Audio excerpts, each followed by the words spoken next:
Good afternoon. This is the news from the Centre for Journalism newsroom. I'm John Saunders. The headlines on Tuesday the 13th of October. The university's Vice-Chancellor visits the Centre for Journalism today, one of the institution's newest departments. What will she make of what she sees? As second-year students are thrown in at the deep end with the Centre's new television facilities, the lecturers explain their thinking. And is this the future of live television journalism? In a UK first, we'll be testing live on this programme whether a TV reporter in the field can successfully link to the studio armed only with a mobile phone. But first, our lead story. In the past few minutes, the University of Kent's Vice-Chancellor, Professor Julia Goodfellow, has arrived at the Centre for Journalism here on the Medway campus to be given a tour of the department. Head of the Centre, Professor Tim Luckhurst, and other members of staff will be explaining why convergent journalism is at the heart of their ethos. Kelsey Williams delves a little deeper by asking some of the staff where they think the industry is heading.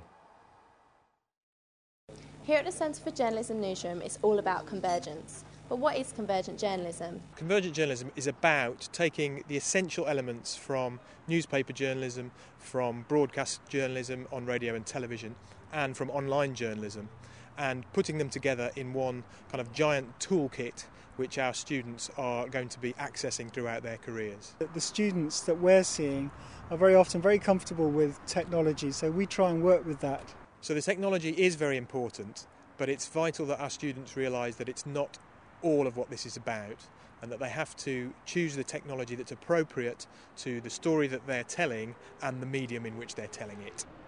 And finally, a look into the near future. The live two-way has long been a staple of the television news bulletin, but it has also required significant investment in logistics and hardware to work effectively. All that may be about to change, though, and thanks to a device that almost all of us carry in our pockets as a matter of course. We like pushing boundaries here at the Centre for Journalism, and so in what we believe is a UK first, we're now going live to Lucy Ross-Miller on location in Gillingham, armed with only a mobile phone. Lucy, can you explain how this live link is possible and the significance of the experiment? Hello, John. Well, talking live to the studio usually involves a lot of kit, a camera operator, a satellite truck and a dish on the roof. This is all expensive and hard to set up. The pictures you are seeing now are coming to the studio down a mobile phone and the internet. What this means is that a reporter at the scene of a breaking news story can be live on air immediately. There are still some issues with the technology.